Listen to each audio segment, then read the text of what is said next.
welcome to Failed Save, the only tabletop gaming podcast that takes an hour and 40 minutes to get going. My name's Chris, I'm joined by Grant. Hello. And Martin. Hiya. And we've got another action-packed episode. It's going to be so action-packed. It's going to be amazing. It's full of all kinds of action. We're all sitting really still so the chairs don't squeak. Yeah. So it's not actual action. I'm just trying to figure out what's going to die this episode. Yeah, nothing has died yet. There's plenty of time, though. We have got a lot of things to talk about today. Martin, you're going to talk about SteamCon. Yep. And your resin balls. Yep, you can look at my balls. Which is going to be fascinating. Grant is going to review something really exciting and awesome. Yeah, which balls. I'm really, really thrilled about. Yeah. It's not connected to Martin's resin balls. So after the accident then, these resin... Yeah. Can't get too hot to melt. Hair dryers are my bane. And they came in a packet, didn't they? They actually came in a packet. It's amazing, this medical science. It's a miracle he's here tonight, really. The best part is the cost as well, apparently. They weren't that much at all. Yeah, it wasn't that expensive. Yeah. Saved the NHS a fortune. Yeah. So then they've moved to resin for this procedure. All right. And they made it from his kidney stones.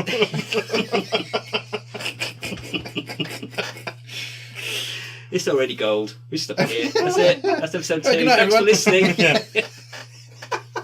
We've peaked. Yeah, it's only downhill from now, isn't it? We should talk about some tabletop gaming then, shouldn't we? Really? Yeah. What do you want to? What should we go straight to? Martin's balls. Yeah. Yeah. We don't want people sitting at home and thinking, man, I wish they'd get on with talking about Martin's balls. Get on with it. Yeah. Right. Well, it was at SteamCon, which was a good event. As you'd expect, the community was great. Had some really great games. Played against some great players. Got to watch the finals for Worlds. Yeah, really great. Anyone that basically follows Guild Ball or went to SteamCon UK knows the venue itself let everything down. That I think, it's all transpired. SteamForge Games have apologised profusely. They sent out a survey to everyone who attended. They were promised the world, but they didn't get it, basically. So I can't hold them accountable, but technically for next year, the only way is up from what we had this year. But more importantly, I did get some bits and pieces. I picked up Navigator's Fathom, limited edition, and I picked up a set of Broken Toad Guild Ball ball markers. I got, the box says ball set 1, but the guy was just grabbing around for whatever. I actually think it's ball set days. Doctors these days. That's the cuts in the NHS, isn't it? NHS I asked for set 1, but he just reached in and started grabbing around. Brexit, you see. It's a good job you told your children already, Martin. And I actually swapped one of my balls with someone else because I wanted the meaty one, which is the butcher's one. It writes itself, doesn't it? But these, I'll take some photos so everyone can see. Otherwise, this is really shit radio. This is these really look great, everyone. Sorry about squeaky chairs as well. I'm just going to put these out. Obviously, we've got the Brewers. I think that's the Fish. That's the Alchemists. For the benefits of people at home, the Brewers is a small barrel. The Fish appears to be a buoy. Yeah, it looks like a buoy. The Alchemist one is a stoppered flask. The Butcher's one appears to be a ham shank. Yeah. And that, believe it or not, is meant to be the Hunters, but I don't think it is. I actually think that could be Navigators or Fish because it looks like nets. Yeah. I would say that's... I think they might have got it wrong on their website because I was having a look. It might be like leaves, all kind of bound up. Yeah. I wouldn't have thought... It does look like a net, though. Yeah, true. But then hunters would use nets. Yeah, it's true. Or either way, it's a nice... It might be bear poo. A bear poo. A wrapped up bear poo just for Christmas. It's for the naughty children in the Guild Ball universe. Yeah, well, they're beautiful resin miniatures. Yeah, they are beautiful. They cost me £7. That's not bad for resin. No. Okay. Yeah. Really happy with them, and they've actually got a sale coming up because obviously Black Friday's coming up. So if you're listening to this after Black Friday, they've got a sale coming up, but they don't call it Black Friday because obviously they're a UK company. And they actually call it Bright Friday, and they donate. I will double check before I commit the Broken Toad are going to do something. These are very pretty models. The Fathom. While Marty's doing that, I'm going to continue talking, so it's not the most boring radio ever. I'm having a look at Fathom, and she looks very cool. She's got a wicked curved spear, yeah, which is like a Maui the fish hook design, isn't it? and she's looking very cool. And again, this is resin as well. Is it resin? I don't know if it's resin. I think it is resin, or it's looks like a it. very good plastic PVC. I mean, it's a really nice cast. Yeah, it looks great. I think it might. I don't know. It looks too detailed to be plastic, if I'm honest. But I kind of hope they go back to resin, because resin's just looks so good, and their miniatures were always so good in resin, and the plastics are okay. Metals were great, but their resin was the best. I can't find the original post. I think I saw it on Gubs. We'll check. On Facebook, yeah. But what they're doing is they're having this bright sale. I'm sure they're donating a small percentage to charities, or they're doing something to do with a charity along the line. I thought that's a really good idea. Really So nice, I've actually held off buying, because I've just put all their new stuff on the store, because they've also done bases, Oh, okay. specific guild bases, which again they look really nice. Yeah, I think I've seen the guild bases, and they do look pretty cool. Yeah, I think they're capturing a side of the market which is really cool, because obviously the ball token can be a little bit crazy, can be nice, you know, and I was using the little slab of ham over the weekend. You know, it's just nice rather than just having a football. Yeah, It's nice to put your own stamp on it as well. Yeah. But the bases is great, because I got some bases from another company and they didn't quite have the right sizes for Guild Ball, which was a bit of a shame. Yeah, they're doing for bigger characters like Casket. That's if they're doing fit on the bases. What they're doing, I think they're doing the packs of 30, 40 and 50 mil. Yeah. The prices aren't bad. I'm not going to lie, they are a little bit more expensive, but they are very high quality. You're buying artisan resin bases, so you can't expect to get a cheap price on it. No. And you're not basing an army either, are you? You're basing, half a dozen models. Yeah, exactly. Yeah, models. you're doing a full team. Yeah. But no, coming back to SteamCon, really enjoyed it. Obviously, had some great games. One of the games that sticks in the mind was I was playing Dom from over at 1066. So hello, Dom. Great player. Hey, Dom. Really lovely guy. Amazing painter. Painter. Yeah, he is. Well, first time I've ever played Order. I get going into Order. Now, I was running Butchers the whole weekend. As a Brewers player, I thought, try something different. So I was playing Butchers, and he beat me 12-0 in 7 activations. Wow. Good lord. Yeah, it was amazing. Wow. He did a bit of shenanigans with Pride and Legendary Brisket, jumping about. Yeah. Yeah, it was brilliant. Absolutely brilliant. Really enjoyed that game. The keynote was great. We would obviously, there's so much to talk about, but they've announced the next minor guild is the minor guild for the engineers, which sort of threw people, because a lot of people were sort of talking about having a horse in the form of Judgment from the blacksmiths. They've now got a tank. Yeah. The miners have got a tank. Okay. Which I thought, yeah, don't know how that's going to work. Can't wait to see the kickstart. But it's a giant tank, which looks cool. They've got a really cool guild ability, which is basically place this model within 2 inches. So that's obviously going to be quite good at getting out of scrums and also around obstacles.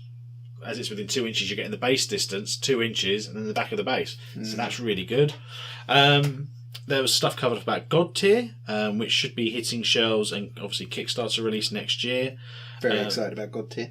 Yeah, I mean, I didn't get to play it. I'm a little bit gutted I didn't get to play it, but I saw the new cast miniatures, because they had them on display. Very impressive. Yeah, seeing them actually up close rather than just as a projection on a screen. Really, really impressive. I always get that. Like, if you see a picture of something, it's a shadow of what it will be. It is, exactly. Physically. Yeah. Because they can now they can take advantage of the whole 3D. Yeah. 3D design of a model, can't they? They're not just chess pieces now. No. As you turn the model around in your hand, you see all these different... You see different things. You see every time you look at it, you see a different angle. I mean, one of the other things is they had a copy of the Navigators, who unfortunately didn't make SteamCon as an early release due to issues and obviously the natural disasters that were happening in China. Not getting toys isn't nothing compared to what happened over there. And the cooks, and they were painted by the guy who started off with Corvus Belli. Angel Giraldes. Yeah, however you pronounce his name. Yeah, he's doing Angel amazing Giraldes. That would do for me. They were beautiful. Yeah. Looking at some of the models, Roast was there, one of the new Butchers crossover players. The tattoo work on his arm. That's unreal. And bearing in mind, you're talking on tiny little models, and there's this full-on detailed tattoo. He's a brilliant painter. And I was just like, okay, that's I need to go take a cold shower. It was good. But no, going back to the keynote, they were talking about God Tier, how they're looking at having organised play, campaign play. There's some exciting time. I think, there's some exciting things coming. There's 5 products that they can't talk about, which Matt Hart tried to, but I think Locks would have physically hurt him if he did. I was quite close to the front. I could just see Locks going, no, no, no, no, no, no, no, no, no. And he actually stood up and sort of started walking towards Matt, and Matt was like, no. I'm not going to say anything. There should be a graph that's just like Matt's quantity of alcohol equals amount of spoilers. And then, potential of spoilers. Yeah, he didn't want to give up the mic, bless his heart. But yeah, there's some good stuff. And I mean, the one thing that I thought was really good was they instantly apologised. They started off the keynote by apologising about the delays with Kickstarters. Dark Souls, we still haven't had the stretch goals and the Wave 3. Yeah. And somebody put up a timeline, I think it was yesterday or the day before, and it goes back to 2016. I didn't even realise myself, and as a backer, how long it's physically been. Yeah. So we don't know when that's going to come through, but that's a production thing. They've got Horizon and everything else, and these new IPs. But no, it was a great event. Seeing old friends. Venue sucked. Hopefully it's going to be a bit further south this time, because Manchester, it took me 7.5 hours to get home. Wow. From Manchester to Folkestone. That's a long journey. Yeah, it shouldn't be that long. It is a long way. It is a long way. Leeds was ideal. I think Leeds was the best venue that they've had. Yeah. Yeah, I agree. Yeah. It was weird because it was on 2/3 very distinct spaces. Yeah. And you had to go quite far to get access to kind of food. But it was just great. It was just fun. It was clean. It was bright. It was nice. Yeah, 24-hour gaming as well. Yeah, which was massive. And that's good. The beer was actually really reasonably priced. Yeah. I was expecting it to be a lot more expensive than it was. Yeah. But yeah, it was. I loved Headingley. It was Headingley. Yeah, because it was the cricket ground, isn't it? Yeah. It's the cricket ground. That was a really good venue. So I'm looking forward to seeing what's going on next year. Yeah. But yeah, I really enjoyed it. It's great fun catching up with people, though, isn't it? It is, yeah. That was the thing, and I'll be honest, I was sort of went with the mentality of I'm not buying toys. Oh dear, I bought toys. Yeah. Well, we're looking at your balls now. We are. We're admiring them as well. We both popped them on the table. We've each got our favourite, haven't we? We're lovingly judging your balls. Yeah. I ended up coming back with the Falconers, who I played the other day. I was actually really surprised. So I think I might have been doing something wrong. And also kind of got a full engineers team, plus the rookies. The thing is, despite your best intentions, you can't go to a con, especially SteamCon, and not buy things. Yeah, but I know. But the weird thing is, I sold my engineers. I know. I did when you a showed couple me of the years picture. ago. Yeah. When you showed me the picture, I was like, "Hang on a second.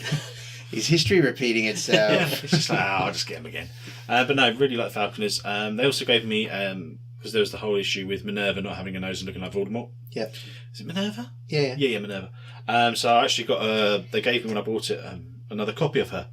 And the detail's beautiful. Yeah. It compares to the rest. Yeah. But yeah, interesting team. When we do eventually go to videos, I'll probably end up using them at some point. What's their thing then? What sets them apart? They've got a lot of range shenanigans. Okay. And they have Harriers that they throw these Harriers down and it gives people +1 damage. But interesting, I was playing against my son. Okay, so it's not exactly. He's not a bad player, but he's crap. He hasn't played for years. This is my second son, Toby, not my eldest son, who plays quite a bit. Hey, Toby. Hi, Taz. I don't think you're an idiot. No, I think you're awesome. Yeah, you just like playing Infinity more. That's why you rock. Yeah. So he was playing Masons, and I was using Icarus to basically fly around the flanks, getting the speed buffs, because he can take flight, which means he does a jog. Flying over a Harrier he treats it like fast ground. Oh, that's then nice. sprint, That's really cool. And then doing some bull shenanigans, getting him at the pitch. So that was a bit like, ooh, okay, I don't think that's how they're supposed to work, but don't care to win. Against my son. Yeah, against my son. Who I'm probably forced to instantly play. superior. Do you want to play this? I wanna play Guild Ball, Dad. Yeah, I want to play this. No, you're playing this, and you will like it. But yeah, they were interesting. I need to spend some time because They can do a lot of range shenanigans, which I quite like. But the thing is with Guild Ball at the moment, there's a lot of changes. Everything's quite feeling very fresh because it's season 4. The meta is still stabilising. Yeah, it is. You know, I was listening to another podcast earlier, you know, and they were saying about other people do this then? Yeah, it's weird. Oh, okay. It's weird. Wait, it's not just us? I thought this was a new medium. Oh, damn it. Going back from our mini disc and VHS. Don't do it. But they were sort of talking about hunters and morticians being quite strong. Yeah. And I watched Charles Nurser beat Alex Box. That was a really good game. And What was Charles Nurser playing? Charles Nurser was playing Scalpel Morts. Ah. He had Scalpel, Dirge, Vet Hemlock, Cosset, Casket, and I can't remember the last player. Another player. Yeah, another Morts player. Yeah.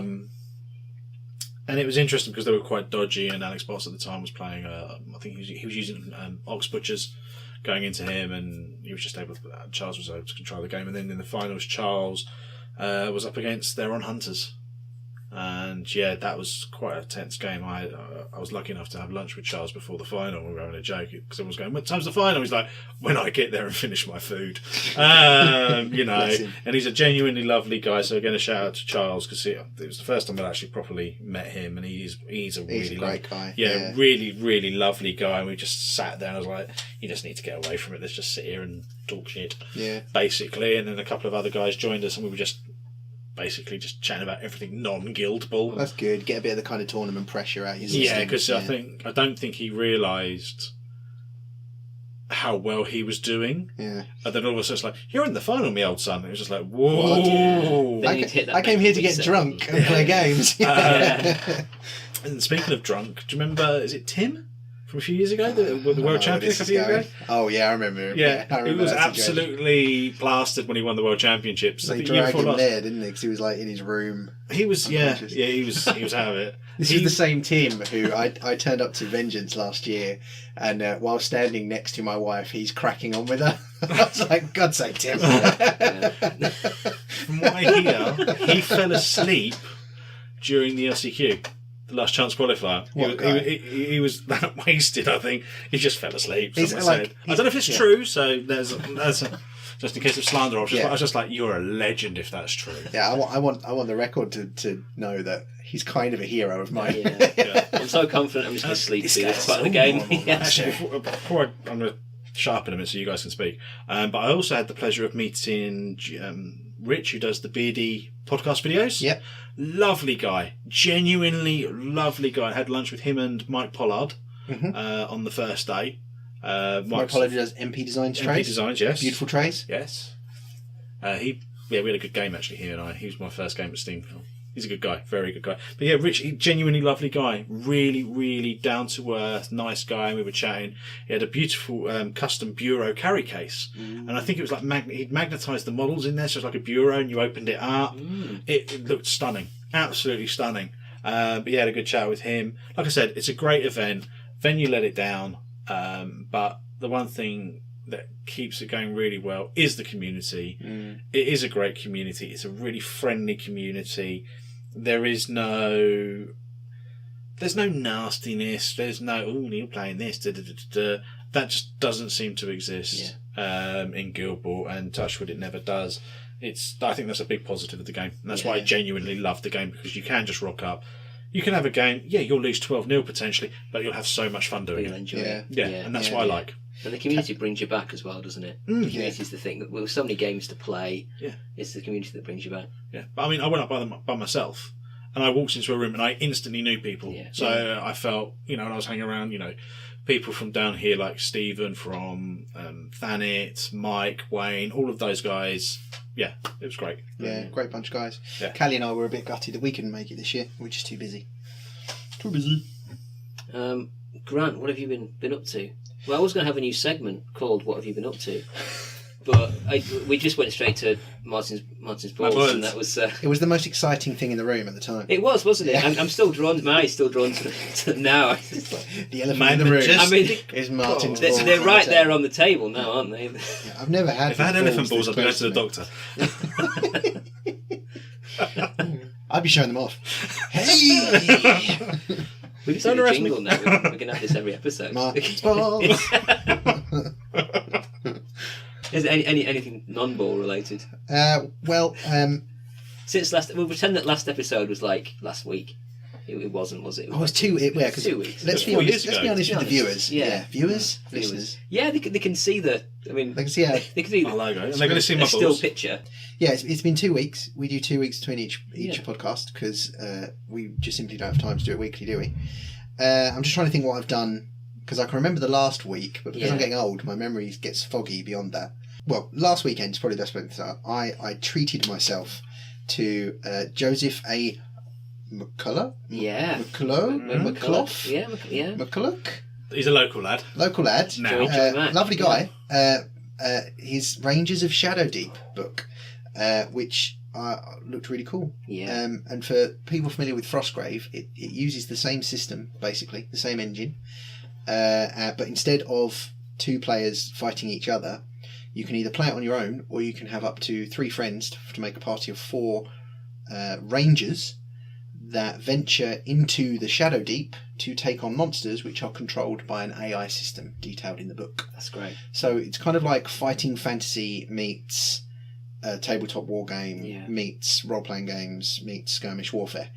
And That's amazing. yeah, it's great. Really, really, really good fun. I played through the first 4 missions over the weekend, last weekend, with a friend of mine who came down for the weekend.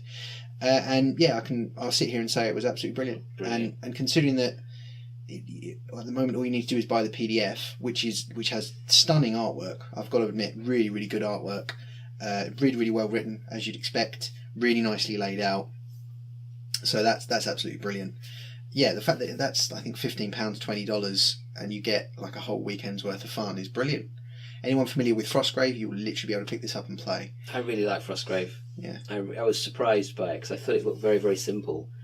But then once I played it, we were just having belly laughs, weren't we? Yeah. Every 5 minutes. It was fantastic. And it encouraged you, because the rules are so straightforward, it encourages you to just write a narrative around what's happening. That's right. So much fun. Yeah. Really good.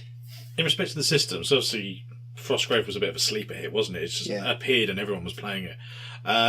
In respect to the systems, do we still have some of the craziness, like critical hits being ridiculously powerful? It's calmed down. It's weird. It's a tough thing. Like, you'll be able to read my full review on the Art of War Studios blog within the next few days, or it's probably up there by now by the time this comes out. Anyway, to sum up, it's great fun to play, like really, really good fun to play, and Joe's calmed stuff like that down. However, my one issue with it is what I would call the swing. Some games you just breeze through because you roll well and the monsters roll badly, and so you're just killing things left, right and centre, and you just literally walk to the end and there's no problems. Other games you just get trashed because it swings the other way, right, and the monsters roll well against you, and you end up in a situation where you're like, well, what the hell am I going to do? And I would say it also goes a step further than that, where some scenarios are so hard I can't really imagine anyone being able to get through them without really, really, really suffering. I don't know if that's intentional. I don't know if some levels, should we say, some missions or scenarios are supposed to be easier than others, but we did find that we would play a game and it would be so easy, it would, I hate to say it, be a bit boring. Yeah.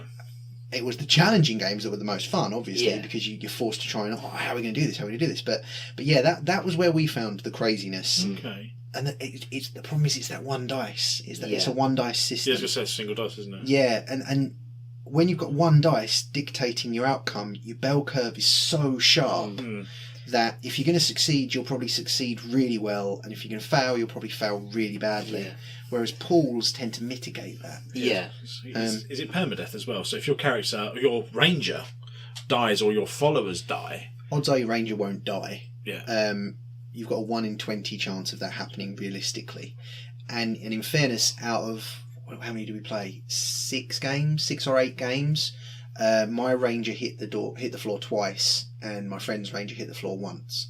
What I would say is we each lost 2 or 3 companions throughout the course of that, who can still gain experience and so on and so forth. On the other side of that, we did also find that on those scenarios that were hard, we would end up with just rangers exceptionally quickly. Companions went down really, really fast.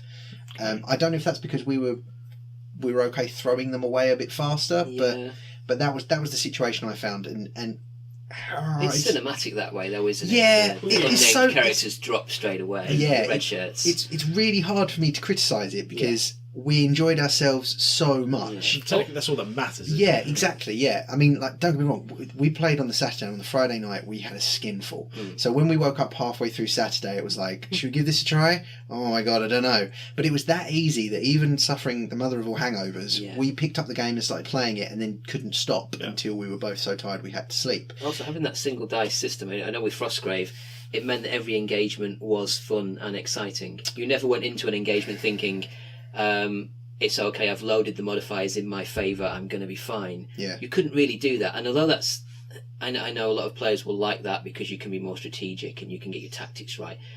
Having that one die dictating everything and having the spikes that system does have, it is exciting. It's never a case of, I know I'm going to win, there's no danger here. It's always, oh dear, this could go really badly wrong. Well, I totally agree with you. But what I would say is there were some missions where there was no chance of that. And they were so easy. Okay. The second mission in the book, and I say this because I've watched 3 or 4 battle reports now, and every single one experiences the same thing. Yeah. The second mission in the book seems to be a cakewalk for anyone. Okay. And I think it's because the monsters are very easy to kill. You are riding the high of your experience in the last game and everything you've gained in the last game. And the monsters in turn can't do much to you. And every game I've watched, every game of it I've played, it's so easy, and unfortunately it's so easy it's not very interesting. Yeah. I wonder if it's a balance issue, maybe play testing through and then just elevating it a bit more.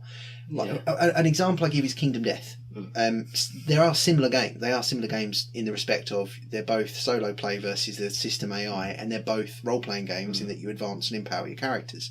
In Kingdom Death, every encounter is an absolute struggle.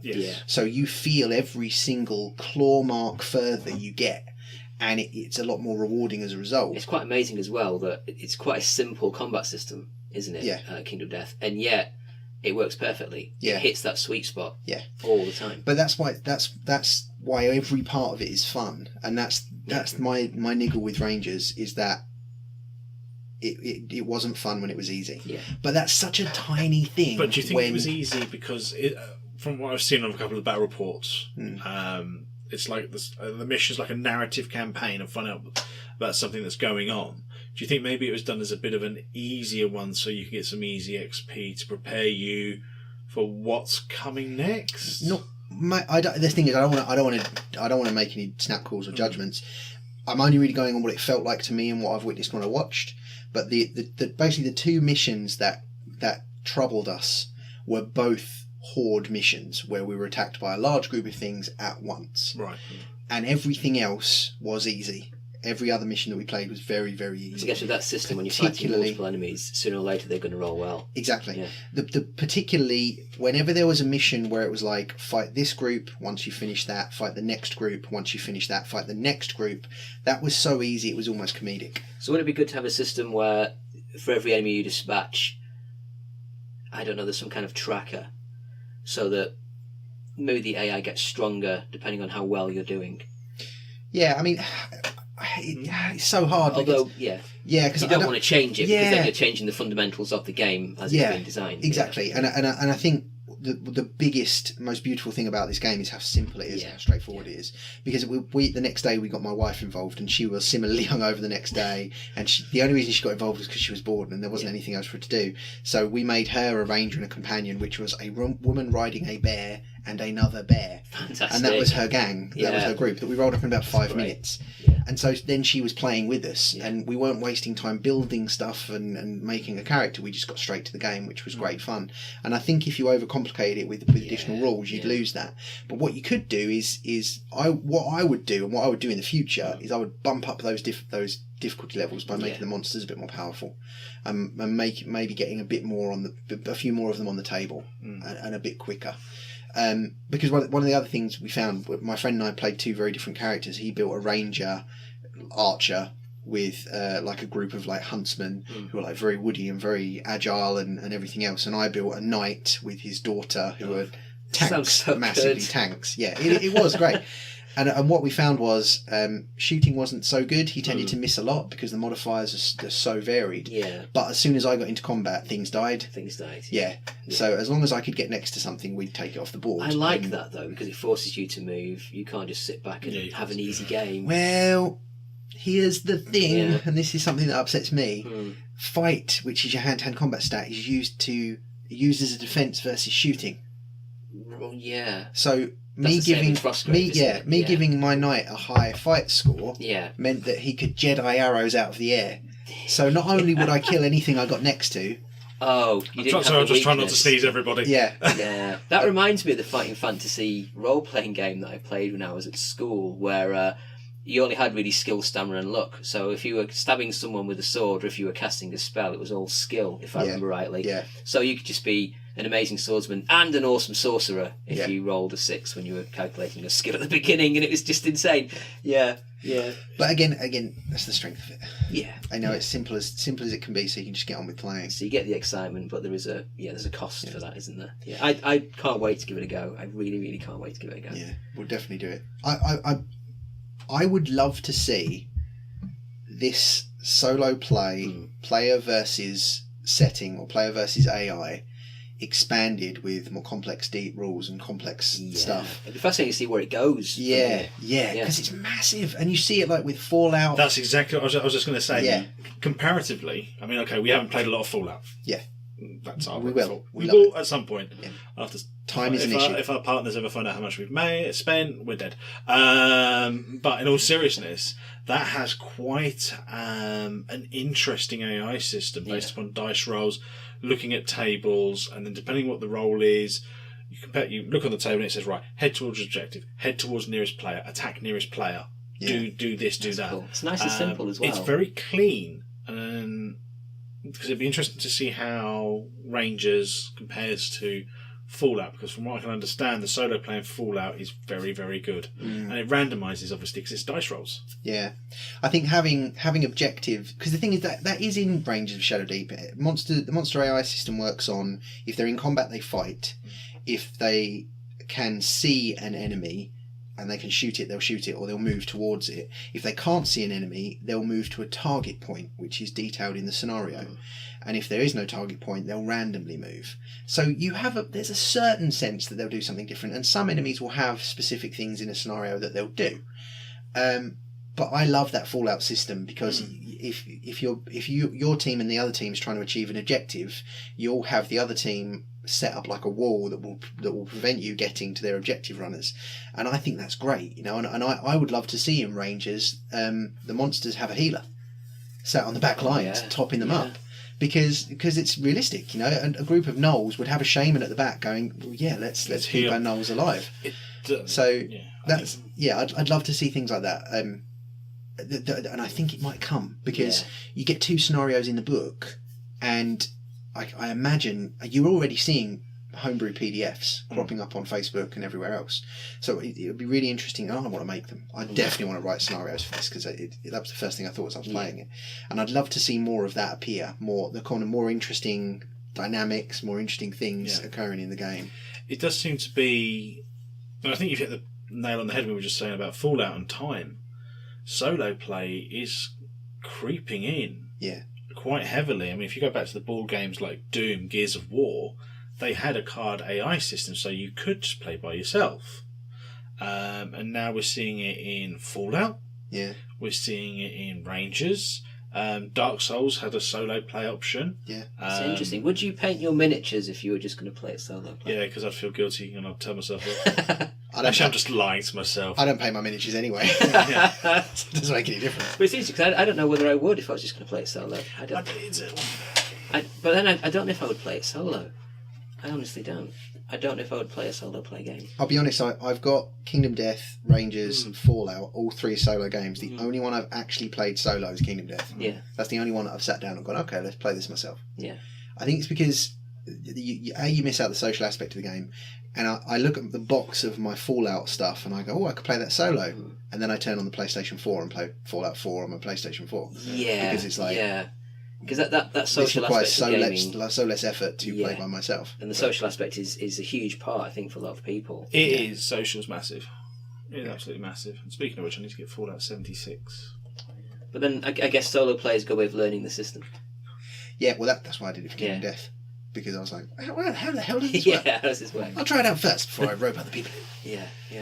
But to sum up, I feel like we spoke negatively about it, but it's great. It's brilliant. The fact that you can use whatever miniatures you want and build whatever ranger and companion group you want means that it's instantly approachable and it's instantly engaging. Like I said, narratively, my friend played a ranger who was on a farm, and the farm was lost to the darkness, so this ranger got a group of other woodsmen together and ventured in. I was playing the lord of a household, and he lost his sons to the Shadow Deep, so all he had was his daughter, and the household had nothing left, so he ventured in with his daughter to be like, okay, I'm going to earn glory for my house again. When the rules are simple, you can do all this, and it breathes as well, doesn't it? Yeah, and like you said, the swing was there and the narrative was there. In one of the final games, my ranger dropped and 2 of my other characters dropped, and I had the ranger, his daughter, and they had a mage wizard. And throughout the game, I was like, the lord and the mage wizard are going to get it on, because the mage wizard was a girl as well.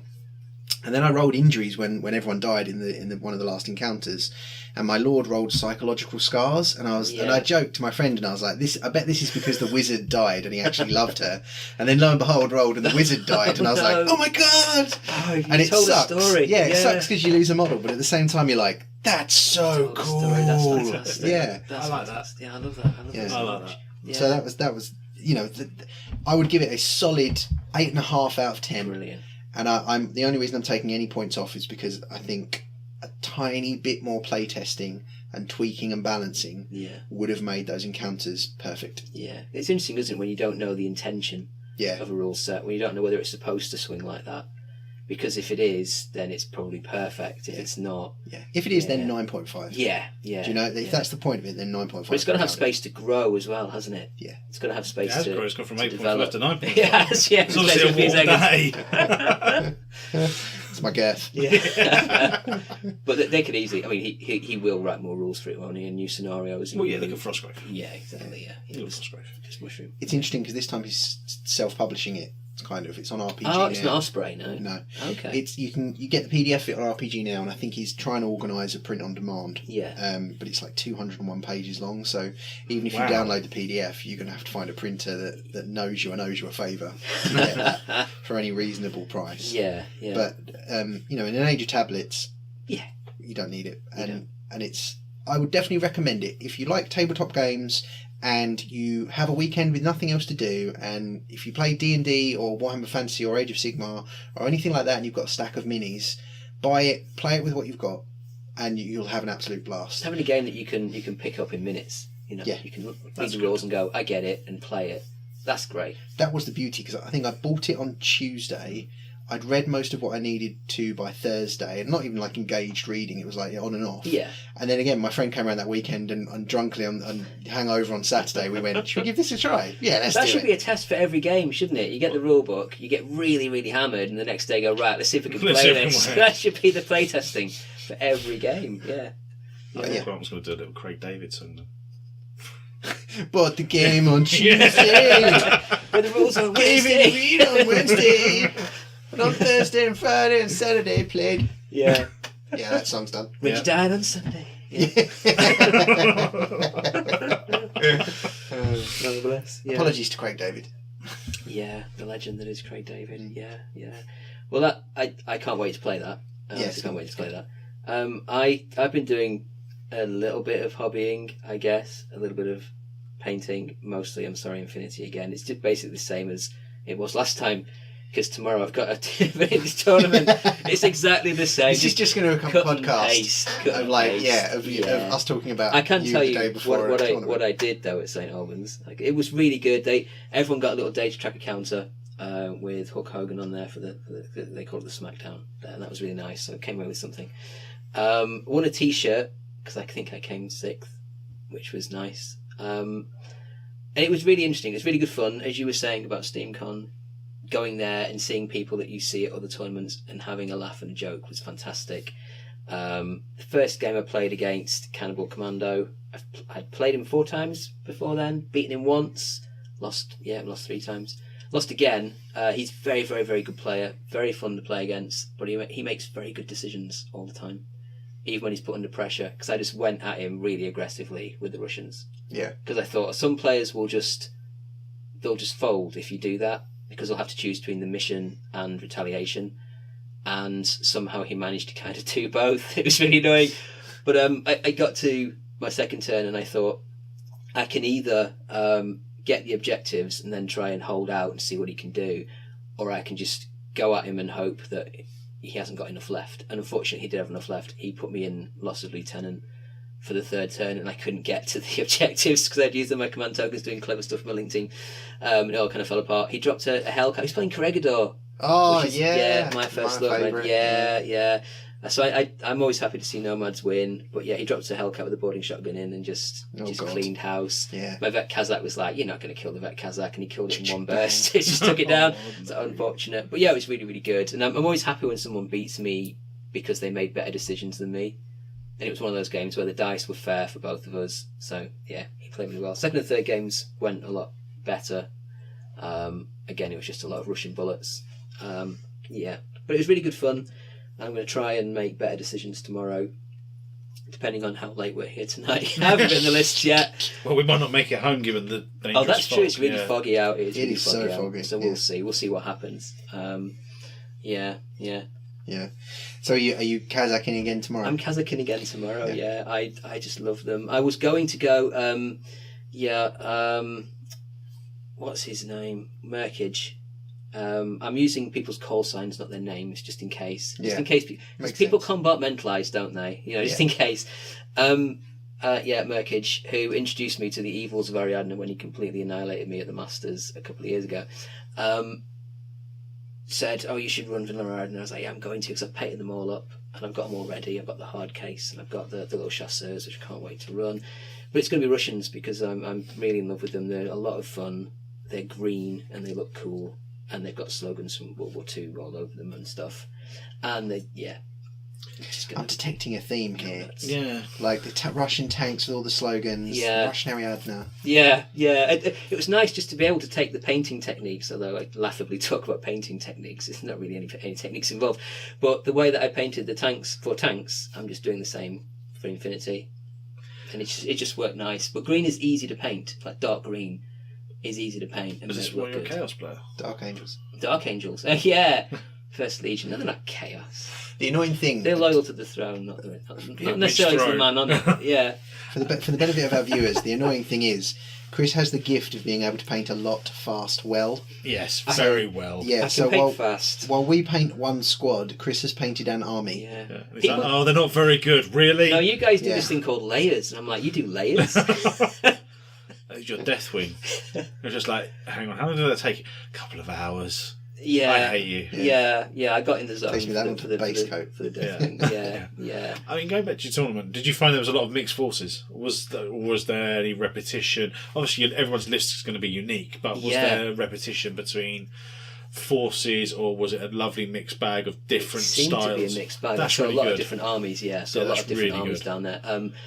I played against one of the mercenary, the Druze, in the second game, which was great. I think it was firefight, if I remember rightly, but it's the one where you have a 16-inch deployment. So when we put the forces down, we were in each other's grill straight away. It was like, it was insane. Yeah. It was insane. Everyone just putting their gun at each other. It was a Mexican standoff, and then the dice started rolling, and everyone started dropping. It was brilliant. But that was not the sort of game you normally have at a tournament. But we did, so why not? And the third game was against Tunguska. I was very interested in seeing how well they did, but they didn't have a lot in the midfield. They just had a lot of powerful units like in the opponent's DZ, and I had a lot of bodies, and I could get in kind of a pincer, and I could cover the fire lanes. So I didn't really get to see much of them, which was a shame, because they look beautiful. I mean, the guy painted them up really, really well. Yeah. The kind of red, black, and white. Because wasn't it your effect? Because obviously I'm still toying with buying Pano. Yeah. It's teasing. It's teasing me. Military orders. Where they had like the snow Pano, yeah. and I looked at those. I was like, Svalorimer. Yeah. I'm not sure who did it, but I just took one look and I was just like, oh dear. Yeah. Blue Knights of the Snow. That ticks boxes for me as a Space Wolf player, because I've got so much Blizzard stuff to put on bases. I just looked at them and went, but it's white. Yeah. I don't like painting white. I don't like painting but it's white. beautiful. But it's not a lot of models in Infinity. That's the I don't like painting yellow. I don't like painting red. You just like green. Yeah, green and blue are really easy, because you can just I like red. dry brush nicely, and then you can edge highlight easily. I find red really hard. I like red because there's so much pigment in red paint Yeah. that you just like one coat. Yeah, and it's red. It's Yeah, bright red. Yeah. There's That's no true. mistaking this. That's true. Whereas you paint white and you're like 12 coats later, still kind of. But you've got a good white weird. technique. Like, You I look do at have your a white really good miniatures, and technique, they yeah. don't look like they're white. They look like they're well, they do look like they're white, obviously, but they don't look like you've just gone white and then null oil. They look like they've probably been Mate, painted you white do with have a lots really of nice layers, technique, lots of actually. shades. Thank you. Yeah. I'm just remembering Decimate's coat from. She's a Guild Ball player, just for anyone who doesn't know. Yeah. With a moustache. Back in the original artwork. But yeah, you did a beautiful her cloak. Why, thank you, sir. Yeah. Thank you. It's Well, like you complimented my balls, so Yes. I would compliment your cloak. what a wonderfully pleasant podcast this is today. But yeah, no, white is a complete. Yeah. It's I hard don't know why I'm work. trying not to swear because we've sworn on this podcast. It's So, hard work. Yeah. You literally just go either cream or grey and then layer up. That's the hard way, if I'm honest, but that's the way that looks the best.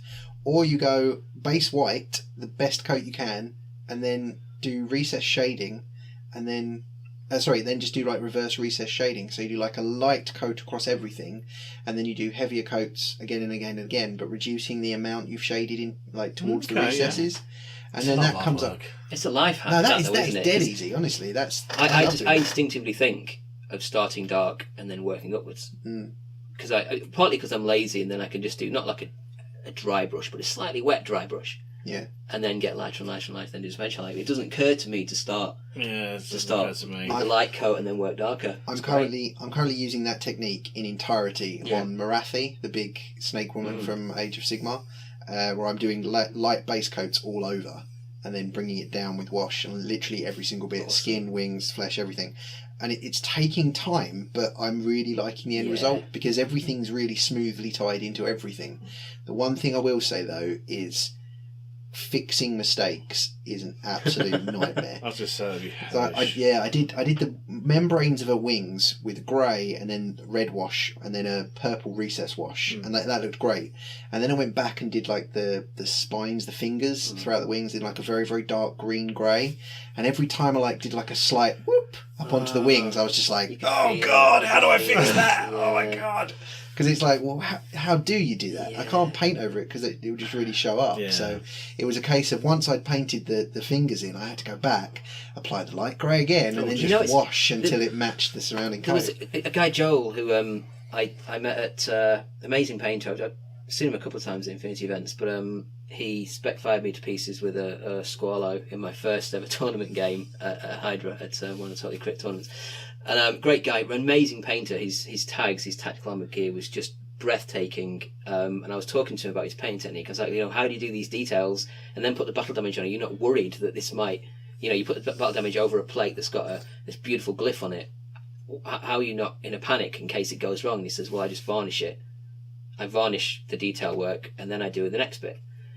Which is a brilliant way of kind of saying, okay, Yeah. if you get your painting wrong, you just go, that's all right, that's fine. I just get rid of that bit of paint. Yeah, Yeah. I did not even consider that. I not thought that either. Yeah. It's a simple thing though, isn't it? But it's like, it didn't occur to me to do. I was like, what, Yeah. you varnish it multiple times? What would you Yeah, use to get rid of it? That you couldn't use normal We use acetate. Well, you could, or if it's wet, you could just use water and I mean, you could water it off very easily, but yeah. you could use like watered down acetone. Yeah. If your varnish is sealed, then you can get away with just kind of brushing it away with a tiny bit of acetone. It was just one of those things that made me think, wow, That that's makes really so much simple, sense, but it makes really sense. And that's the way I'm doing it. Is that would work perfectly yeah. with the way I'm doing it, because I'm literally like, okay, the membranes are done. They are done. Yeah. Boom. Varnish. A thin layer of varnish, and then do the bit on top. Yeah. Thanks for telling me this. That's all right. After the really fine I bits. purposefully waited till that would have been really helpful a month ago. I've been biting my tongue for weeks. Just don't tell Grant about the. And then I'm going to laugh at him about the hack. Yeah. You know, I wanted to talk a little bit about proxies. Talking of painting and things like that, because this has been interesting me.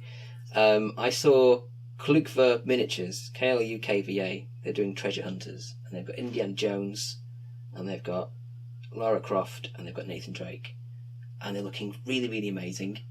They're 20. I think they do a larger one, and then they do a 28mm one. I want the Lara Croft one for a hard case for US Ariadne, because I've already got the original hard case, and I want one that looks different, because she looks amazing. She's got a bow, really cool mini. And I wanted to just chat really about proxies a little bit, and how we feel about proxies. I can jump in here because I did this when I was playing Ariadne. Yeah. I got some from, I think it was Hassle-Free Miniatures. Oh, I love Hassle-Free Miniatures so much. It was the guy, it was a doctor, and he had the bag, he had a pistol, we had the Bowie hat, and I've seen this one. Yeah, and I used him. Yeah. And I used him. Yeah. And I just thought, fine. Yeah. I can't remember if there was really rules on Infinity, but there was no many at the time. Bothers. I mean, I've taken lots of proxies because I when I get into a new army, I get excited and I look around the official model line and I look for things that grab my attention. I've got a couple of hassle-free things arriving in the next week or so, I think, because I think they're having a hiatus or something. They had a flood and some issues, and so they're taking a bit of a break and sorting some things out. Bless them. Yeah, so I've got something on the way, but their army miniatures are amazing. They're really, really characterful. Yeah. And it's funny because I've never had an issue with anybody saying you can't really use that. And I took this massive tank for a tractor mule. It's not. I say it's massive. It's like it's got big Lego wheels. 3x3. Big chunky Lego wheels. Land Raider. And it's got big chunky Lego wheels, and the chassis is a plastic tank, and it's got a little turret on with a little pew launcher on there for the courier, which is like the Kazakh version of the tractor mule. And I took that. It fits on the base, it's the right size base, but no one's had an issue with it. I think as long as it fits on a base that is the correct size. I don't think many people would be that guys go, oh no, you can't use that. No. You know, I think, especially in a game like Infinity, where you've got multiple different types of unit, model, etc. In Guild Ball, at the polar opposite, people might get a bit funny because they are named characters, they have unique sculpts. Yeah. You have that. And you want to be able to see what your opponent's got. That's a big part of Guild Ball, isn't it? Glancing up and knowing what those things can do. And you can see straight away, because obviously you need to know what the cards are, because every card is specific. 40k, I think you're allowed to do conversions, aren't you? I think that ultimately it's casual versus competitive, isn't it? Yeah. Like in a casual game, it's literally just what you and your opponent want. And in a competitive game, it's whatever the tournament rules are. Yeah. And I mean, I think Infinity, they're fine with proxies now, aren't they? They were like, as long as it's obvious what that unit is. I think officially it's got to be something from their range of models, but it can be anything from their range of models. I mean, this tractor mule is made of bits of Lego and bits of T-34 or something, and there's hassle-free stuff there too. But no one seems to have an issue. I mean, it's interesting because at the sort of far end of this, of proxying, I was thinking of, if you've got a model that's got a sniper rifle and you take a model that's got a pistol, and the idea is that this model is so good at shooting that it can hit things with a pistol as well as someone could hit something with a sniper rifle. Bullet drop is a thing. Yeah. All of a sudden you've created this character and say, real hot shot with a pistol, even at 1,000 yards. See, I mean, like, I've never cared, but at the same time, there's a sense of like when you were younger, because you couldn't buy models, you'd have to proxy. Yeah. You know, and I had a Rancor monster toy be something in a 40k game. You know what I mean? Yeah. And I've even played games where my opponent stepped up and he had bits of paper that were models that he'd cut into the square base sizes. So he was just pushing bits of paper around the board. That's fair enough. You've got no money. You can't afford to do it. But that's the kind of proxying that I'm like, don't do that when you're older. And you're playing the game properly and you're trying to collect stuff. Please don't bring your Space Marines to the table and tell me they're Slanesh demons, because they're really not. And I'd rather play a game where they're vaguely like it. But if you bring your Space Marines to the table and they're Chaos Marines, no problem. Yeah. If you bring your guys with a gun and it's a guy with a gun in the game, brilliant. Yeah. But don't put like a stormtrooper down and be like, oh yeah, this is a Nazgul, because then I'm going to go what? As my brain gets the mental load increases, doesn't it? If it's counterintuitive, if you're saying this is an awesome close combat model and it's someone with a gun, or this is someone who's got a heavy weapon and it's someone with a sword. Yeah, it's too much for your opponent. You're asking your opponent to. Wasn't there something weird? It was Malifaux. Somebody telling me a story many years ago. Actually, it wasn't many years ago. It's probably about a couple of years ago. Last week. Yes, 45 minutes before we started recording. They were playing Malifaux, and somebody brought a load of Space Marines to the table, and was like, "Well, this is Perdita, this is Santiago, this is Sonia," and they were just like, "They're Imperial fists." Yeah. They're a attack squad of Imperial fists. Yeah. No, it's not going to work. I mean, like, if you've just found a game and you're like, I want to test this out, see what it's like, then fine, do that with a couple of friends. Don't turn up to your game club expecting a good reception. And I get it. I totally get it. Some people just don't have the money to collect multiple games. No problem. Ask around.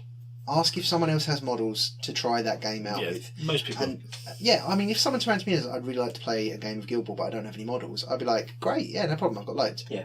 Who do you want to be? And I've got no problem with that. I'd rather they do that than, like you say, turn up and put their Space Marines down and go, this is the Ortega. I guess it's part of the social contract that you want your opponent to have a good time as well. And if your opponent's turning up thinking, I love this universe in which the game is set, I want to play a game that looks good, I want to get immersed in it, and your opponent brings chess pieces. It shows that they're like, sometimes it just shows they're just not as committed as you are, and they just don't care about it as much. I feel that way about unpainted models as well. I feel that way because don't say that, Chris. I never paint my models. Now I'm going to be like guilty whenever I play you on a game. No, you usually do, man. You usually do. No, it's when you face like if you're playing a tournament game and you look over and you see a sea of silver minis and you think, I can't tell what any of this is. Yeah, that is annoying. And it takes time to go over and have a closer look and to keep asking. And you're like, well, I think that might be a sniper, but it might not be because I can't really tell. I can't be bothered asking again. The thing is, on a skirmish game, and I'm not a good painter. I really am not a good painter. But there is no excuse for a skirmish level game. If you've got 10 models, what the hell are you doing? It's not difficult to slap some paint on. Yeah. You know. Do you think? I know we're living in the digital age, and every time I look on Facebook, I see all these amazing pictures of just the most phenomenal painting that I can't even believe. Yeah. And Esmeralda's is one. There are many more that just blow your mind, and you think, how is that even possible? I was reading an article the other day. Samuel Benson, stuff he does about this world. Yeah, I was reading an article the other day, and they said exactly that. They said that people sharing their perfect hobby on Facebook, which is like a tiny fraction of the people who actually hobby, are putting other people off of hobbying. Okay. Because people are looking at these images of these unbelievably painted things and assembled things and converted things, and they're going, I'm never going to achieve that. And so they're not even trying. The thing is, it's one of these things where if you look at people who do those amazing paintings and, dioramas and the way that it's either a career that they do to earn a bit of money, maybe they've got a part-time normal style job and they do that to earn a bit of extra money as a commission painter, or they've been doing it for like 20 plus years. Anyone, if you do something over 20 years, you get really good at it. My right arm attests to it. I've been painting 20 years and I'm not that good. But it's one of those things. The more you do it, the better you get. If I was to compare my very first mini, which was actually the Barbarian from Hero Quest, which I found the other day, to what I painted recently, I'm still shit. There's no improvement. There's no improvement. But you do get better, and the more you do things, I dread. We were talking before we came on about I hate painting horses, and I used to painting flesh. I used to hate painting flesh, but now I've got actually pretty good at it. I can't do faces. I can't get any kind of difference, and I just can't do it. I've actually started getting quite good at doing faces, and I'm trying different things. They're looking in the wrong direction or something, but I'm trying. And eventually I'll nail it, and it'll be great. But I think you're right. You have to. You've just got to take a stab. Yeah. Just got to take a stab. Yeah, definitely. I think also you've got to paint for yourself, haven't you? You've got to paint for who you're trying to impress, and if I don't try to impress judges and anyone like that because I'm not going to do it. So I just paint until I think the models until I like it. Yeah. Yeah, I mean, until I think that looks cool. Because we've all seen, as you said about the Facebook thing, you've seen some things that you see on Facebook, and somebody's going, I'm really happy with this, but. Again, it's the eye of the beholder. Yeah. Somebody's going to look at it and go, "Oh my God, what have you done? It's another Clarence model." Yeah. But it's like someone posts something up and you think that's not quite right, but then I give it a like because someone's taking the time. If you like it as well. That's what's important. Even if it's terrible, I'm always like because you've been brave enough to do that and share that, and it's great that you've done that in the first place. You've taken the time to do it. I like those sorts of posts because then people actually I like those posts in general, but then you always get one or two arseholes going, "Oh, you've done it wrong. Well, you should do this or you know." Or thin your paints. Yeah, thin your paints you've ruined that And model. it's just like, look, trolls, fuck off. The problem is thinning your paint is usually the answer. That's the killer It thing. is. I know it is. Always the answer. It's usually the trick. It's the musician thing, isn't it? Yeah. Oh yeah, you want to do something with the mid there, mate. It's the same thing, isn't it? Thin your paints. Yeah. The answer is thin your paints, but people give really constructive comments. There's some really great people out there on forums and Facebook. They give really positive reinforcement, really good feedback to say, look, you're starting out. Don't worry about it. As long as you're happy, but try this method. Look at this video. And they put all the links in. I just think that's where the community is so good and strong. Yeah. And you often see that the colours that they've chosen are great. Yeah. They just need a bit of practice in how to apply it and learning the tricks like how to wash something and things like that. Yeah, definitely. Absolutely. I must admit, I like playing the games. That's my favourite bit. I like getting down and playing them. So in order to paint something, I need to be inspired by something and want to paint it. That's a good reason. Yeah, that's my thing. And if I'm not inspired by something, I just won't paint it. And I must admit, one of the things that upsets me and bothers me the most is when you play a game with unpainted miniatures and then you put a photo of it up, or on Facebook or something, and then everyone's like, "Oh, you haven't painted it." Shakespeare. Yeah, and I'm just like, "Oh, really?" I'm like, "Does it matter?" But I remember I'm talking about Hero Quest. I don't think I painted any of the Hero Quest I painted stuff. all of it. I just didn't. Like an idiot. I don't think. Yeah, because I didn't really know anyone who hobbied. So painting miniatures was just this thing that I didn't know anyone who did that. I mean, I knew. the same. I think I had an uncle who painted World War II planes or something like that, but it wasn't the same. Look, that Umbro paint, really weird Umbro paint. Yeah, I remember buying those. The smell, it was just Yeah. like, whoa! Yeah. I remember trying to paint too long. It's a good I tried to paint a Guardian with that stuff once, and this model was sticky for about 4 weeks. Yeah. It was just ridiculous. Like, I'm not touching this stuff again because, of course, the lid won't go back on. Horrible. But I don't think I painted any of the Hero Quest stuff because it didn't feel like it needed to be painted. Because everything was. I mean, with Shadespire, everything's done in a certain colour plastic, isn't it? Yeah. So you don't need to paint it. You can instantly tell which Yeah. is which. Yeah. But the other end, if I'm inspired by something, I'll put effort into it and I'll make it look good. Yeah. So I think it's like anything. Like if you paint or if you don't paint, it doesn't matter. Yeah. Do you enjoy it? Is it what you get out of it? It's what you enjoy with the hobby, isn't it? I do think that As painting long as you don't the minis... throw your models at me while we game, I don't care what you do. Well, this is it. And then you will find hacks which make it quicker. Yeah. I mean, I seem to be... I found something about putting Rakarth flesh down and then putting Cassandra, whatever it is, shade over. So you get a really lovely yellow with pre-shading done. It's great. Yeah, nice. And somebody asked on the Angels forum, I've got to paint all these things yellow. What do I do? It's like, Rakarth flesh, the whole bloody lot, shade, done. Rakarth flesh is a and really it's good what I've done on colour. my Goliaths, and people are now saying, "Oh, that's great." I was like, it's an instant hobby hack that I found. I can't remember where I found it. I do it from a Space Wolf shoulders now because I'm like, screw painting curved surfaces With yellow. Yeah. Yeah, that can take a running jump. Yeah. So it's just like Rakarth, wash, done. Yeah. Yellow's one of those colours that I just won't paint. I'll literally be like, I'm going to change the entire scheme of this model. I'll just to make apply a sure I thin don't have to coat. paint yellow. Yeah. I'll just apply another thin coat. I've avoided armies. I'll just apply another thin coat. Yeah. I always wanted an Eldar Wraith army, but it was always the Eandon yellow scheme. So I always liked nope. with the yellow helmets and yeah. I'd say something. I was going to quickly get some of your chocolate because I'm starving. Oh yeah, go for it, man. Go for it. I agree. I mean, one thing about painting is that if you force yourself to paint what you buy less. You don't go crazy. I did that like a couple of years ago. I did that, and I forced myself to not buy anything else until I painted what I had just bought. Yeah, and that worked really well. I actually got an LF army painted in like 9 months, which is unreal for me. And you based them with the clear bases that you made. Thank you. Yes, and they looked amazing. Yeah. Now, if only Corvus Belli would give us the damn license, so we could sell them. But yeah, getting back to the point. But then I changed, and now I have shelves full of grey miniatures and silver miniatures. Yeah. Then 8th happened, and I need to buy more models. And the killer thing is, it's self-defeating, because you look at the shelf and you go, oh my god, I've got so much to paint. Whereas if you had one model, you'd be like, oh, let's get that finished, and then I can buy so and so.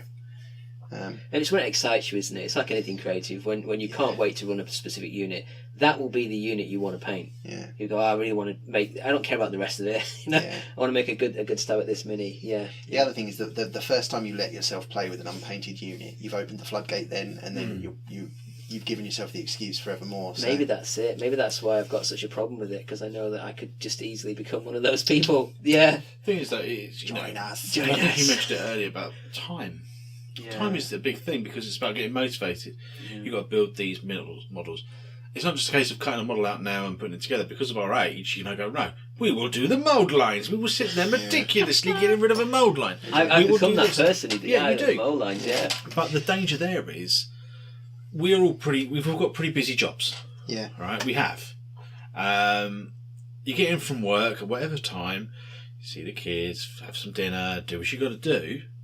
And you're sitting there just going, I just want to veg out. I don't want to sit there squint. I mean, my eyesight's going. And I sort of sit there and go, ooh. All your body wants is food and television and a kip. And you're like, oh, I really should paint that unit.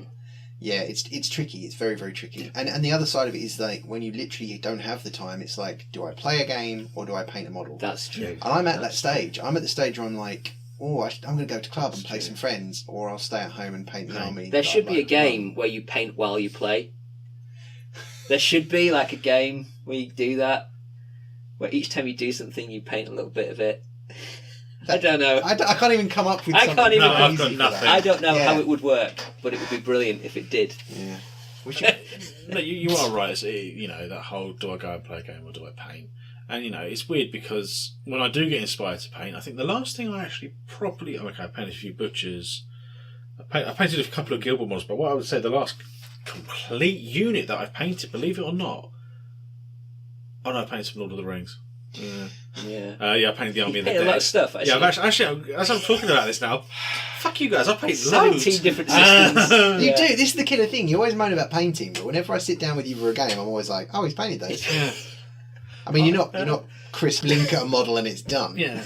But you get more than I've done But this is why I paint done Space half. Marines, because you can do 10 and you just get them on the assembly line. Yeah, I've done. And then you go back and you do the little details and the passes, don't you? Do you know what? That's my issue, is that once I've learned how to do something and I know I can do it to a standard, I can't not do it. Yeah. So, like, I literally just have picked up and refined how to edge highlight now. Yeah. And it's doubled the amount of time it takes me to paint anything. Yeah. Because I can't not edge highlight a model now that I've done it now. And that, again, means that sometimes I'll look at a model that I've built and I'll undercoat it and then I'll go, oh, I don't want to. But I find that really exciting, like when you look at the way someone else has painted a mini. Because your edge highlighting is really crisp and tight, isn't it? Whereas mine isn't at all. Like, the style is completely different, and I love it when you see the way that someone else has approached a mini. You go, oh, you've done it like this. You've done your layers like this. You've done your edge highlighting like this. Yeah. Well, you've been talking about mentally counting how much stuff I've painted. Do It's it. actually quite a lot. Needs a calculator. And then I did that scenic base for that Lord of the Rings things where I flocked it, painted it. Oh, yeah. And then I've done half the Fellowship. You're like a closet painter. I'm keeping my mouth shut. I would argue with the amount of travelling you do, you're probably busier than either. That's you and crazy, Chris as well. Yeah, you're painting the most. I'm probably most stressed. That's why I've got no hair anymore. I think the secret That's is why you you've got force resin your boys balls. to do it. That's what you do. Yeah, I'll just sit there and beat them. Paint my models! Paint my models, children. You've disappointed me in your gameplay. Now paint! I've got Actually, into, Chris is very good. This is Yeah, really it's good great. painting. I've seen his stuff. When he's motivated and not moping around the house or with his phone stuck to him. Or... He's late teen though. You've lost him for like 4 Late years. teen, he's 17, he wants to learn to drive. He can't work a fucking dishwasher, let alone a car. Anyway, we're digressing really badly onto, I like that you're now the one who's dropped 2 F-bombs. I have, yeah. You've got to go for the hat trick. Next, it's what the trick's going to be the next one, getting Chris to do it. Yeah. I don't think I've ever heard him use that. Really? Swear. Why not? My children have heard me swear. They don't do what I want. That's tactical. Yeah, tactical swearing. Yeah. It's there for effect. Yeah, it's like poetry. I've actually got into basing in a big way. I've even bought fake grass. Yeah, and things like that. Yeah, I like doing that. Yeah, this was great, right? I went out with the kids who went to the park, and part of what we did was, we'll just go near this old tree and find some little bits of bracken that was small enough to like bits of tree. And I painted up a gecko to look like a blackjack, but I did it in kind of Kazakh colours with a gold star on its helmet and everything, and changed the gun to look like a T2 sniper rifle. And then I had a twig on the back, like a tree coming out of the mud, and then I snapped it and then put half of it lying down, so it looks like the blackjack's just gone through this tree to find its shooting position. Or something to preserve it, yeah, I varnished this thing like crazy. Telling a story with a model. But I bought fake right. grass. I got some little bits of, they look like heather, but it was just basically weeds that I found. I'm this crazy person, like a homeless guy who goes around picking up bits off the floor and going, I can use it for my faces.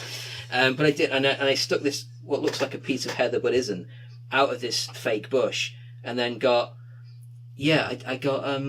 some varnish and just thickly varnished it. Okay. So it looks okay. I might put a picture up so people can see it, but it looks all right.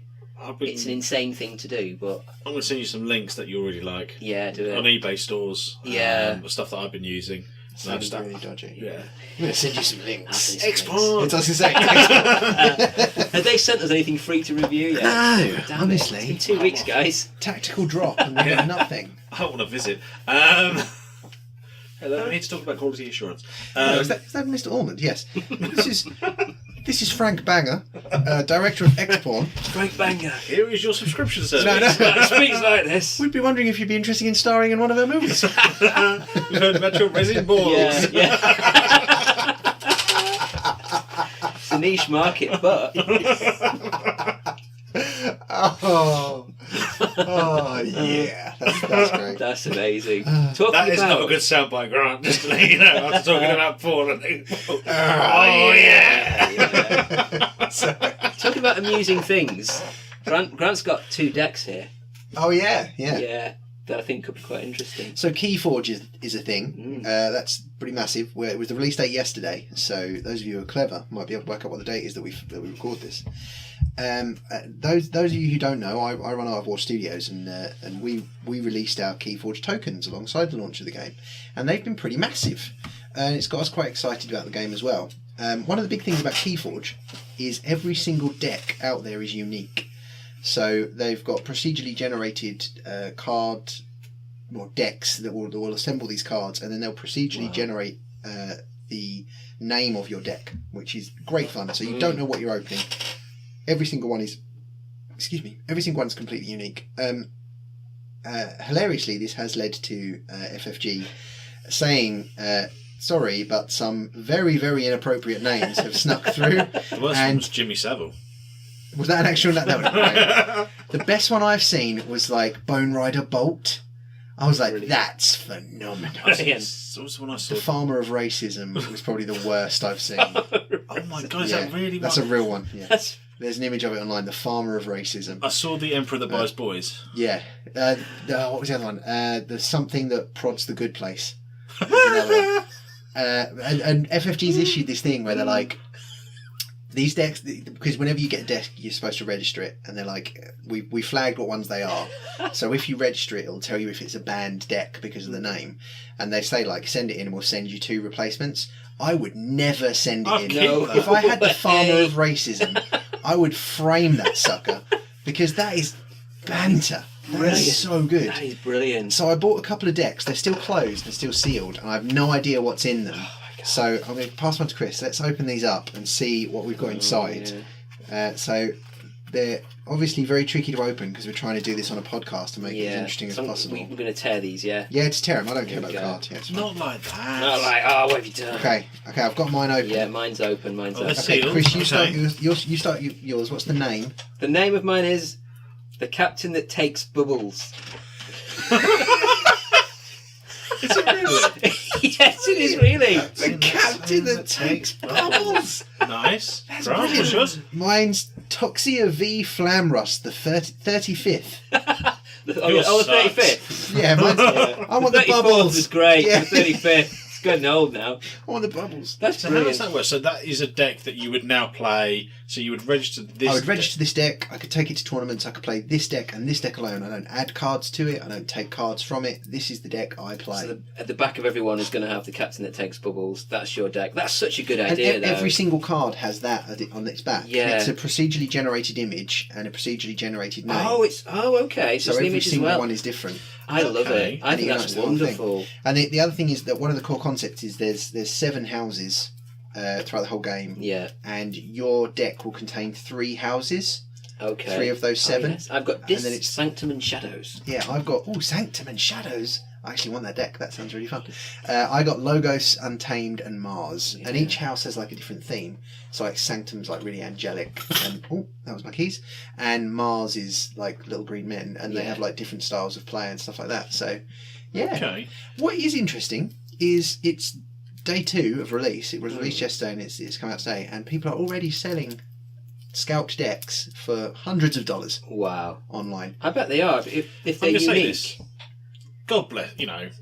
Scalpers are assholes. Let's be honest. They ruin the hobby. Yeah, they do ruin the hobby. Yeah. Sorry, they do ruin the hobby. Sorry. I know that's opinionated, but you ruin the hobby, guys. Yeah. If you're a scalper, get in touch. Yeah. Stop doing it. Yeah. Frank Banger would like a word with you. Yeah. He wants to That show you needs his to go. resin balls. That needs to go on a t-shirt. I hope. Oh God, please, Frank listeners. Banger wants I know to I've just do. moaned about scalping, but if you open a deck called Frank Banger, We need it. I will give you anything. Up to a limit of £100. anything for that deck. I would love a deck called Frank Banger. But yeah, so I enjoyed opening these to find the names so much yeah. that I can imagine me buying decks just for that. Just for the names, get a good How one much were they? and stick with it. These were £6.95 for a Not deck. bad, is it? Yeah. That's really Well, the thing is, you'd buy a pack of Magic cards for what, like £4 now? good. Yeah. Yeah. Something like that. And you'll get 10 cards in it. Yeah. Is this by the same guy? Same Richard Pokemon Garfield. cards as well.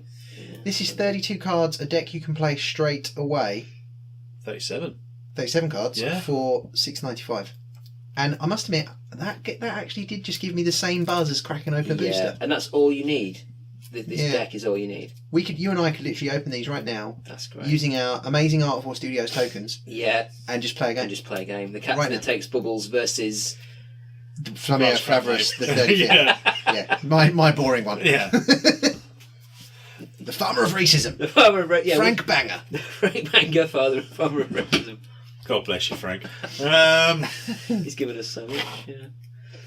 So yeah, that was I'm interested to see it now. I historically have avoided card games like the Plague. I bought Warhammer Conquest. yeah. That lasted for a very short-lived period. But I like the fact that this is, you buy your deck, you play with your deck, end of. Yeah. Yeah. I think it's brilliant. That makes me want to You're not buy having more to do decks. Buy it. Yeah, exactly. Try Yeah. different ones. So you can't sit there and customise your deck. You can't have this min-max play. It's Yep. literally what you get, you register that deck, end of. It's great. You can, I mean, until the scalpers started selling decks for $200, it wasn't pay to win. Mm. And a lot of people would argue that Magic isn't, but let's be honest, it can be. You know, if you're in a meta and everyone else doesn't have much money and you've got plenty of money, you can just storm in and just Yeah. take over because you've bought yourself the bestest deck out there. But I think one of the reasons they did this is because they wanted the game to be about skill. They wanted it to be about using cards that you wouldn't use if you could construct your own deck and forcing you to find a way to use any card, even one that you might perceive think as it's brilliant. weak. I'll have a look at the rules tonight. Yeah, I'm really intrigued now because even with scalp decks and things like that, if you've got 10 decks of this, you can just pick one at random when you're having a game. That's right. Yeah. Yeah. And you've got to go with it. Interesting for storage. Yeah, You yeah. can't mix everything up. You have to have a... Each one has to be its own. Yeah. What I do find interesting, there's a rule in the game where if you're playing a friend and you both perceive a deck to be weaker, you can bid what's called chains. And chains is a system whereby the more chains you get, the more cards you can have in your hand as you play. Okay. And so if the bubbles, blower of bubbles, sucker of bubbles, I can't remember what his name is, takes bubbles. Takes them, yeah. Weird. Where did you take them? Yeah, if the captain that takes bubbles It's actually turns out Bubbles to the be... monkey. Yeah. Oh, this is going Isn't that dark. meant to be an app? Yeah, there is an app for it. If the captain that takes bubbles we think is significantly weaker than the 35th, Yeah. then we could start the 35th with chains, which is like starting it with a handicap. Okay. And we can actually both bid for it. So you'd go, well, I'll okay. play the 35th with 4 chains, and then I'd go, do you know what? I'll play it with 5. That's really cool. Yeah. That's really cool. And so yeah, so you can Bid like there, you can outbid each other to play with a weaker deck. Yeah. And I like bids like that because they had like the initiative bid in X-Wing. I thought was a really good idea. It looks great though. I love the idea of that. I love the idea because what puts me off card games is I'm gonna have to keep buying cards. yeah, or I'm going to get smashed by a meta of players who know exactly Who know what they're exactly doing. what combination works and have just gone out and bought Yeah. that. Yeah, which I a mean, lot of don't get me games wrong. fall into, don't they? Don't get me wrong. In 6 months, you'll have players who've been playing that deck for 6 months Yeah. and know it's every single thing that they can do. with Yeah, it. yeah. But so you're still going to get that to a certain degree, but you're not going to get that situation where you go in blindly to someone who is Yeah. just going to. And knowing your deck, I mean, your deck's it's got to have weak points here and there, hasn't it? Yeah. So they're still going to have to play well. They're still going to have to make the right decisions at the right time. And they won't know what you've got. 'Cause that's a big part of games as well, isn't it? Knowing what your opponent can do. And it's like, well, I know what you can do, and I'm just going to make sure you can't do the effective things. Yeah. Yeah. Whereas with this, I had no idea what you can do. I'm curious about the organised play though, because it strikes me that there will be decks out there that are going to be very powerful. Yeah. And I wonder if the secondary market's just going to be about the kind of trading and buying and selling of those exceptionally powerful decks Yeah. to see who gets to kind of like regionals, Yeah. nationals, and worlds. Yeah. I agree. It's an interesting time. It's a fascinating That's experiment, right. isn't it? Yeah. It's really, really interesting. I'm just looking at the back because obviously, the selling point of this is a unique deck system. But obviously, every card is individually numbered. So whilst yes, you'll have your front, you'll obviously store that and that card, the front and back card somewhere. You'll then have a huge pool that you just have to cycle through and find them. I'm quite intrigued. Yeah. I'm genuinely intrigued. And what about the stars mean? They've got special stars on the back here and things. It's like, I think it's either level of cards or style of cards. You can get Maverick cards as well, which is supposed to be stupidly rare, which is a card that's usually in one house that can go in another house when it's with another one. Okay. I haven't even looked at the back of them because you've got the little QR code in the bottom I that think you you're gonna register like this with. one. You get bat drones. Maybe I like angels, so I'll probably like the other one. You get booby traps Sounds good to me. and urchins. Sounds less good. This is riveting listening. Yeah, obviously, yeah. As we all stare at the cards. Staring at cards. In a deck. But yeah, I like that. I think that's really interesting. I think it's funny. Yeah. Yeah. Yeah. It's got that. There's a lot to it, and it's massive online. Absolutely massive. There's a lot of people playing it. Games are quick and fun, which is good. I'm enjoying it a lot. Don't know what to say about it really. No. Well, next time, maybe we'll have played a game of it. We probably talk won't, about- but yeah, we'll talk about Yeah, it. whether the farmer of racism could defeat. I don't know. The taker of I'm bubbles. going to say Sanger. it again. Toxia v Flamrus, the 35th.